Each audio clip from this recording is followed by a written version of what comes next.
E aí pessoal, boa tarde. Estamos aqui hoje no dia 23 de julho e hoje nós estaremos conversando um pouquinho sobre algumas passagens bíblicas. Eu quero falar, em cima do tema discrepância ou não discrepância, Discrepância para alguns e não discrepância para outros. Uma coisa, que tem gerado uma certa polêmica, algumas certas discussões na mídia social, em relação a algumas possíveis discrepâncias, que alguns dizem, entre os evangelhos de Jesus, alegando eles que existem umas diferenças, entre um texto e outro, existe algumas, conforme eles dizem, existem algumas contradições entre um texto e outro, sendo esse o mesmo texto, o mesmo acontecimento, E eu quero nessa tarde mostrar para vocês que não é bem assim. Para isso eu vou estar citando pelo menos duas passagens, dois milagres de Jesus, descrito num livro e também no outro. Eu vou estar explicando o porquê dessas diferenças. O porquê dessas diferenças e a não discrepância entre eles. Eu vou estar falando sobre isso. Para isso, eu vou estar falando dentro dos evangelhos de Jesus, que é ali Mateus, Marcos, Lucas e João. Mas dentre esses quatro eu vou estar falando principalmente, dentro dos três primeiros, que é Mateus, Marcos e Lucas, que são chamados, de evangelhos sinóticos. A palavra sinótico, ela tem a ver com semelhança, com parecidos, com comparados. Então isso quer dizer, que Mateus, Marcos e Lucas são evangelhos parecidos um com o outro. São semelhantes um ao outro. Por quê? Porque aquilo que você encontra no livro de Mateus, facilmente você encontra no livro de Marcos ou no livro de Lucas. Aquilo que você encontra no livro de Marcos, facilmente você encontra no livro de Lucas ou também no livro de Mateus. Então isso quer dizer, que um milagre que Jesus fez, que Mateus escreveu, pode estar também no livro de Marcos e também no livro de Lucas. Então por isso eles são, considerados ou nominados aí como evangelhos sinóticos, semelhantes. Para estar falando, sobre essa não discrepância, eu quero citar dois milagres de Jesus. Dois. O primeiro milagre é onde Jesus cura, um cego ou dois cegos na saída, quando ele estava saindo de Jericó. E o outro milagre é quando Jesus cura um leproso. Primeiramente, vamos falar sobre o cego. Deixa eu estar lendo aqui para vocês, bem rapidinho, no Evangelho de Mateus, capítulo 20. Mateus, capítulo 20.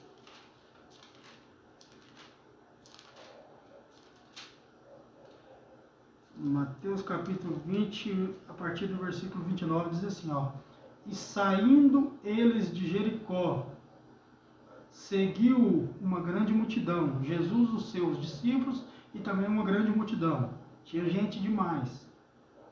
E eis que dois cegos, presta atenção nisso, dois cegos, assentados junto ao caminho, ouviu que Jesus ia passar. Então clamaram dizendo, Senhor, filho de Davi, tem misericórdia de nós. Então isso aqui é uma passagem, eu não vou completar o texto por causa do tempo, por causa do vídeo não ficar muito extenso. Mas aqui é uma passagem que Jesus, juntamente com seus discípulos e uma grande multidão, ele está saindo de Jericó. E aí, ele depara com dois cegos que começam a clamar por Jesus como sendo filho de Davi. E aí Jesus então cura esses dois cegos. Mas se a gente for agora lá para o livro de Marcos, esse mesmo acontecimento, esse mesmo milagre, essa mesma cura, mas porém descrito num outro evangelho. Lá em Marcos capítulo 10. Está lendo só o início da passagem, do milagre. Marcos capítulo 10, versículo de número 46, diz assim, Depois foram para Jericó, E saindo ele de Jericó com seus discípulos e uma grande multidão, do mesmo jeito. Bartimeu, o cego. Aqui o escritor Mateus, né, Marcos, quer dizer, já até cita o nome do cego, ou pelo menos, né, identifica ele como sendo filho de Timeu. Bartimeu, na verdade, não é bem um nome, né? Timeu significa filho, Bar significa filho, e Timeu é o nome do pai dele, então é filho de Timeu. Que estava sentado junto ao caminho, mendigando. E ouvindo que era Jesus de Nazaré, começou a clamar e a dizer: Jesus, filho de Davi, tem misericórdia de mim. Então isso aqui é uma passagem, né, bem conhecida, é uma passagem clássica, né, dos evangelhos. E esse milagre, ele é narrado, se eu não me engano, nos 3, pelo menos em 3, no Lucas também fala, dos evangelhos.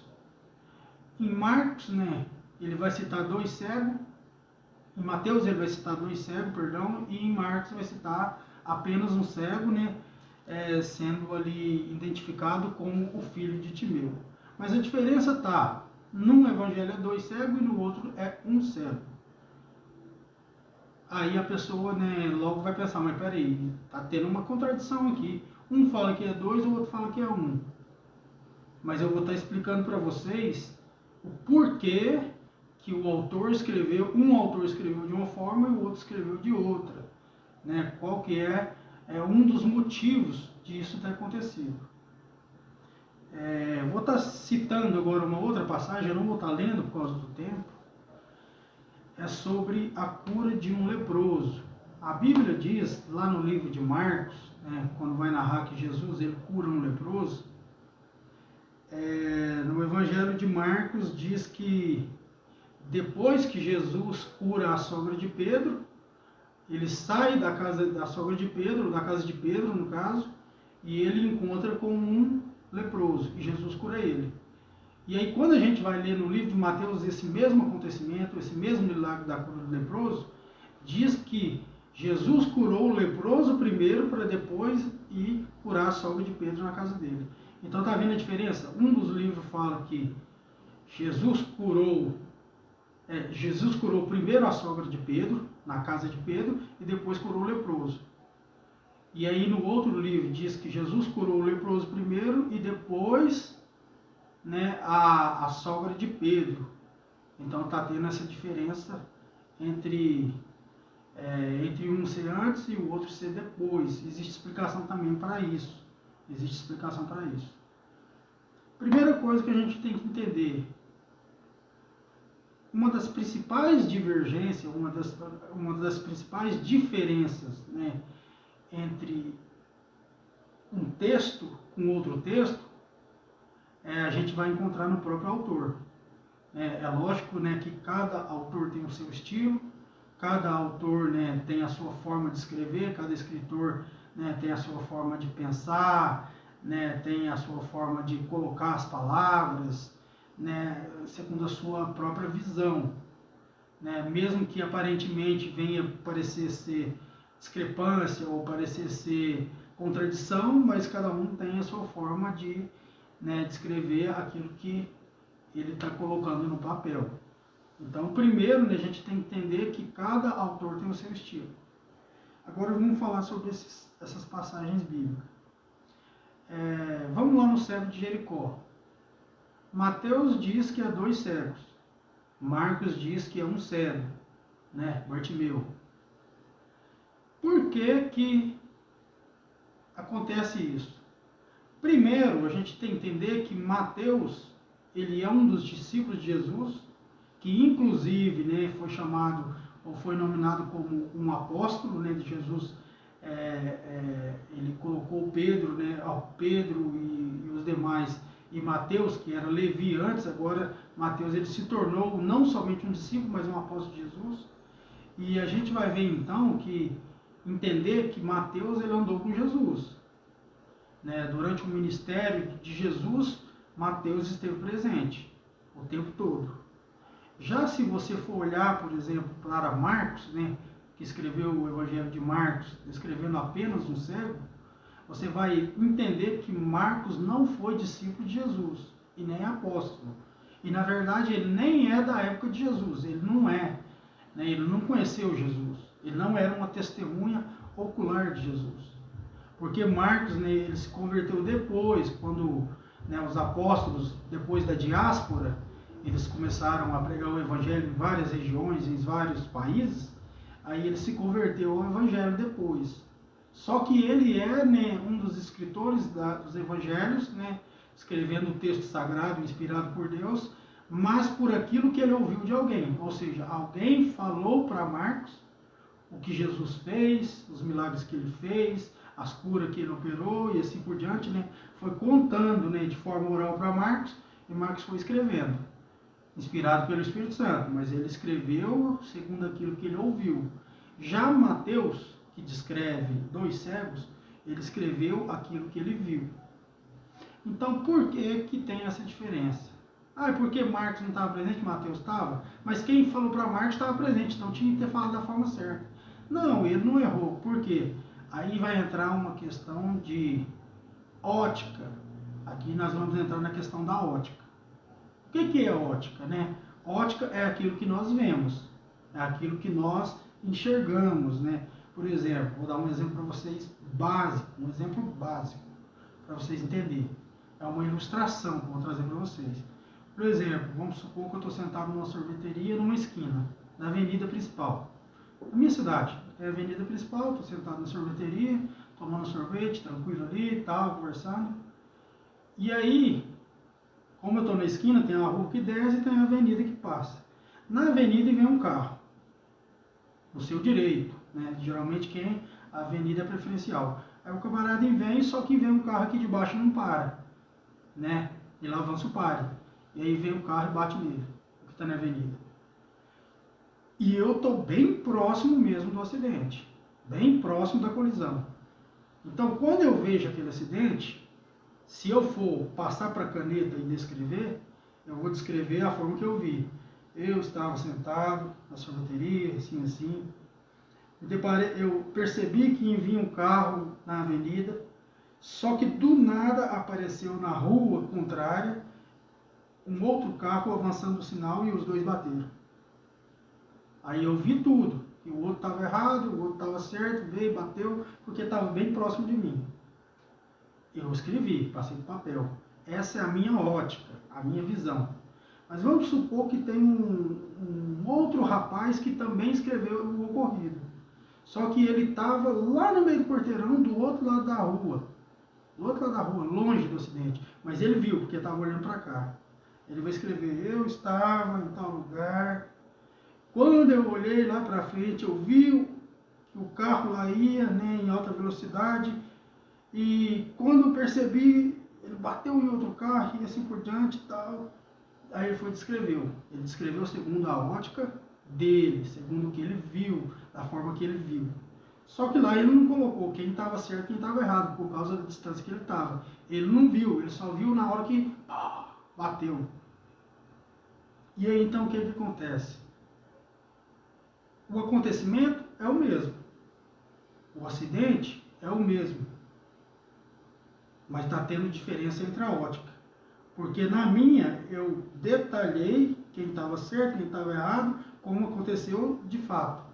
E o outro, por estar longe e não conseguir enxergar direito, às vezes porque tinha coqueiro no meio, ou porque tinha outros carros e ele não conseguiu enxergar direito, mas ele viu, né, uma boa parte do acidente, ele descreveu conforme que ele viu. Então o dele teve menos detalhe do que eu que estava perto. Então isso acontece também nos evangelhos. Por quê? Mateus provavelmente estava próximo de Jesus, deve ter visto os 2 cegos, é lógico.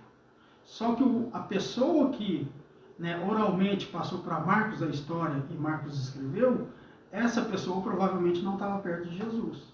Provavelmente porque a Bíblia diz que havia Jesus, os seus discípulos e uma boa multidão de gente. Tinha muita gente ao redor dele, muitos curiosos, muitos que queriam ver o milagre, muitos que foi lá por causa de pão e peixe, queria comer, não sei o quê. Sei que tinha bastante gente. Então pode ser que essa pessoa estava longe de Jesus, não conseguiu enxergar direito por causa da multidão, mas ele viu na hora que Jesus curou um cego, né, que inclusive ele chama de Bartimeu, e ele vai e escreve conforme aquilo que ele viu, conforme a sua própria ótica, né, aquilo que ele presenciou. Então isso aqui é uma questão de ótica, é uma questão, né, como nós enxergamos as coisas. Eu escrevo segundo aquilo que eu vi. Ele escreveu segundo aquilo que ele viu. Então não é porque um disse que é 2 e o outro disse que é 1, quer dizer que está tendo, né, discrepância, ou está tendo, né, contradição ou diferença, não. Isso é por causa da ótica da localidade geográfica em que um estava e o outro estava. A região geográfica conta muito. Isso aí é até uma questão de lógica. Então esse é um ponto, né, que dá para a gente perceber aí que pode aparentemente ter uma certa discrepância, mas quando a gente for estudar mesmo, ver como que é as coisas, a gente vai perceber que realmente existe essa possibilidade, né, na questão da ótica. Uma outra questão também, né, não em relação a esse texto do cego, né, de um cego, 2 cegos, mas outros textos também, pode ser em relação, né, à quantidade de detalhes que o escritor traz. Porque existem escritores e escritores, né? Existem escritores que querem escrever um livro, mas de uma forma rasa, de uma forma, né, bem resumida mesmo e tudo, né, para apenas entendimento, né, e ele traz ali de uma forma resumida para o leitor. Mas tem aqueles camaradas que querem escrever uma história de forma profunda, de forma detalhada, né, quer mostrar todos os detalhes, bem detalhado mesmo, para a pessoa, né, entrar na história e tal, e ficar fascinado com aquilo tudo. Então isso tem a diferença de escritores, sobre detalhes também, né? Isso também acontece nos evangelhos. Você pode ver, por exemplo, que Mateus e Lucas, eles escrevem a história de Jesus mais detalhada. Quando você vai ver o livro de Marcos, por exemplo, ele é bem mais resumido, né? Ele é bem menos detalhado. Ah, mas por que Marcos é menos detalhado e os outros é detalhado? Quer dizer que os outros estão mais certo, ou, né, ou os outros é inspirado em Marcos? Não, não tem nada a ver. Isso é porque ele quis. Não, o importante para mim é passar essa história assim, que Jesus fez, aquilo que Jesus fez, e tá bom demais, não precisa eu detalhar tanto. O importante é eu passar o milagre de Jesus e as palavras de Jesus. Às vezes Marcos se preocupa com isso, né? Com a importância de passar a mensagem. Mas só que tem uns que se importam em passar a mensagem e também se importam em detalhar bem a mensagem. Então tem a questão também do detalhe.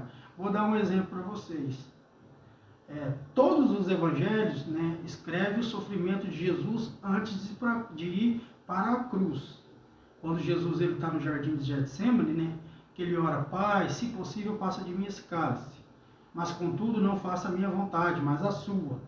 Quando Jesus está ali no Monte das Oliveiras, no jardim de Getsemane, ele faz essa oração. Todos os três narram, né, a história, né, de Jesus no jardim de Getsemane orando a Deus, né, porque ele estava passando uma aflição muito grande, porque sabia que estava chegando o momento da crucifixão. Só que Lucas foi o único, né, que narrou a agonia de Jesus no jardim, né, de uma forma intensa, ao ponto, né, do suor de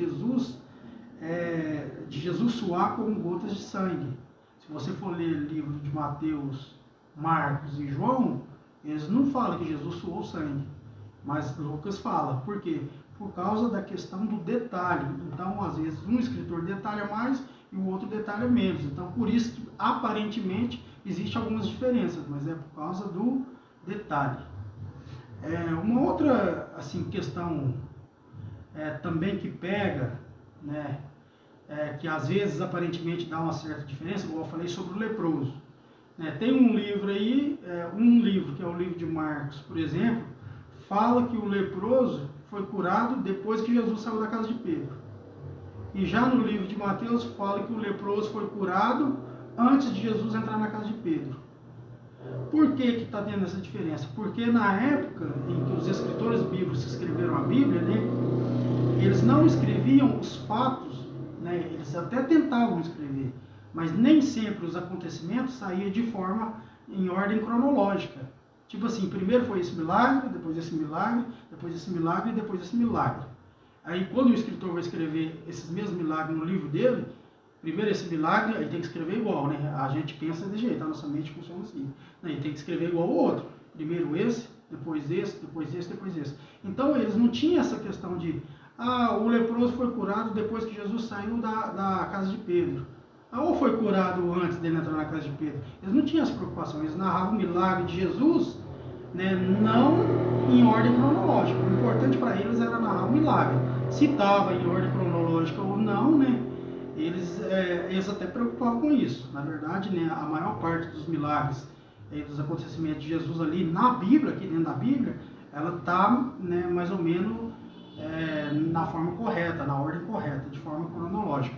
Mas nem sempre as narrativas eram de ordem cronológica, não. Então pode ser que Marcos está certo, pode ser que o leproso foi curado depois que Jesus saiu da casa de Pedro, e pode ser também que Mateus está certo, né, que o leproso foi curado antes de Jesus entrar na casa de Pedro.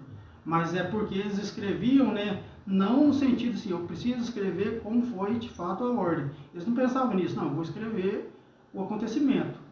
Mas nem sempre estava o acontecimento em ordem cronológica. Então essa é a diferença. Então quando você lê um livro e vê que o leproso foi antes e no outro ele está depois, então você lembra em relação a essa cronologia bíblica.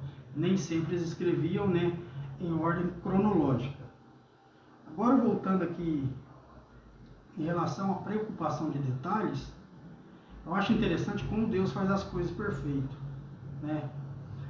Por exemplo, às vezes Mateus escreve uma passagem, um acontecimento de Jesus, né, em relação a alguma coisa, e ele não detalha tanto. Só que quando a gente pega o Evangelho de Lucas, a gente vai ver que esse mesmo acontecimento escrito no Evangelho de Lucas, ele está mais bem detalhado. Porque quando a gente lê à primeira vista no Evangelho de Mateus, esse acontecimento, às vezes a gente não entende. Ou às vezes a gente fala, mas está estranho isso aqui, né? Mas aí quando a gente lê no Evangelho de Lucas, aí a gente entende o que Mateus queria dizer. Ou seja, a importância, né, de detalhes. Pode ser que um escreve com menos detalhe e o outro escreve com mais detalhe. Mas porém, aí a gente vê que um complementa o outro. Um complementa o outro. Aquilo que para nós parecia vazio, o outro já mostra, né, como que é de fato o entendimento. Aí um está complementando o outro. Quer ver? Eu vou ler para vocês uma passagem, um texto aqui, muito interessante, né, no sentido de entendimento de um acontecimento em que Jesus participou, de um evento. Vou ler aqui para vocês aqui, ó. Mateus no capítulo 26. Mateus 26. Deixa eu ver aqui. Mateus capítulo 26, versículo 67,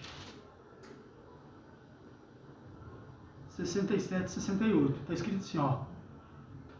Então cuspiram no rosto de Jesus e lhe davam punhaladas e outros os esbofeteavam. Ou seja, estavam batendo em Jesus. E disseram, profetiza-nos, quem foi que te bateu? Isso aqui é uma passagem clássica, né? Quando Jesus ele é preso lá no Getsemane e levado para Caifás, né? Caifás ele é o sumo sacerdote, ele é o maioral do Sinédrio, né? Que é aquele povo religioso ali entre os judeus. E Caifás, como sendo o sumo sacerdote, ele vai interrogar Jesus. E aí, durante o interrogatório ali, né, ele perguntando se és tu o filho de Deus, não sei o quê, fazendo pergunta para Jesus, e Jesus ficando em silêncio e tal. E ele começa a interrogar Jesus. E sei que no final da conta eles condenam Jesus à morte. Aí, o que o texto diz? Aí o texto diz que depois que ele é decretado, né, como sendo um blasfemo, aí eles começa a bater no rosto de Jesus, cuspir no rosto de Jesus, esbofetear Jesus. Aí eles lançam uma pergunta.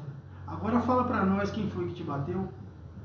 Aí quando a gente lê esse texto à primeira vista, a gente fica por entender, mas peraí, Jesus está presente, Jesus está ali na presença do Sinédrio, todo o Sinédrio, seja os escribas, os fariseus, né, o sumo sacerdote Caifás, ele está na frente de todos ali. Aí os camaradas chegam e começam a cuspir no rosto dele e bater na cara dele. Aí eles vão e falam para ele, agora você profetiza quem foi que te bateu, ué? É uma questão que não, é uma coisa que não faz sentido. Se Jesus está vendo quem está cuspindo nele, quem está batendo nele, quem está esbofeteando ele, para que ele vai profetizar? Sendo que ele está vendo com o seu próprio olho. Então, quando a gente lê esse texto, a gente entende isso. Peraí, eu não entendi o que Mateus quis dizer, não. Para que vai profetizar uma coisa sendo que a pessoa está vendo? Aí, só que se a gente for lá no Evangelho de Lucas, esse mesmo acontecimento, né, esse mesmo fato, esse mesmo interrogatório, mas porém escrito no livro de Lucas. No livro de Lucas, capítulo 22.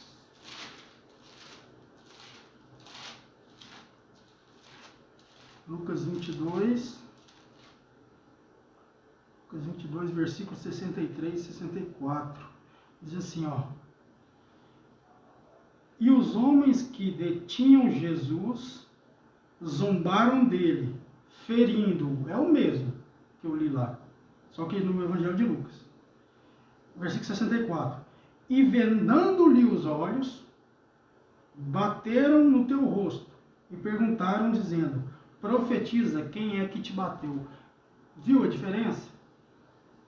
Quando você lê no livro de Mateus que todo mundo está batendo em Jesus, e Jesus estava na frente deles, e eles perguntam para ele: profetiza para nós quem foi que te bateu, a gente ficou entendendo por quê. Mas se Jesus está em frente e eles, vendo eles e assim por diante, porque Jesus teria que profetizar? Não faz sentido, né? Se Jesus está vendo. Mas quando você vai lá no Evangelho de Lucas, Lucas já fala, eles vendaram os olhos de Jesus com um pano, amarrou, aí começaram a bater em Jesus, aí falaram: você não é o Cristo? Agora profetiza quem é que está te batendo, adivinha quem é? Aí a gente entende o sentido. Então o que acontece? A importância de detalhes. A gente vê que um evangelho complementa o outro. Isso é uma coisa muito bem feita. Enquanto um não traz tanto detalhe e o outro traz, então um complementa o outro. Então não existe discrepância. Não existe contradição, né? Não existe diferença. Então isso aqui é uma questão, né, da forma que a gente lê, da forma que o escritor escreve, né? É a questão da ótica, né? A questão da região geográfica em que uma pessoa está e a outra também, e os dois escrevem o mesmo acontecimento. Então isso aqui é muito fácil da gente estar entendendo. Então eu quero deixar, né, essa não discrepância para vocês. Não existe discrepância, não existe contradição, não existe diferença, né? Existe só um modo de ver as coisas, né? A localidade geográfica em que a pessoa se encontra, os detalhes, né, em que os escritores escrevem e assim por diante. Então eu estou gravando esse vídeo para mostrar para vocês, né, de forma bem resumida, né, que de fato o que a mídia fala, o que alguns comentam aí sobre esse negócio de contradição bíblica, né, isso não tem. Na verdade, a Bíblia responde à própria Bíblia. Então, através de alguma passagem bíblica, a gente já responde aquela mesma passagem bíblica no outro livro. A Bíblia responde por si só, tá bom? Fica com Deus, tenha uma boa tarde e até a próxima.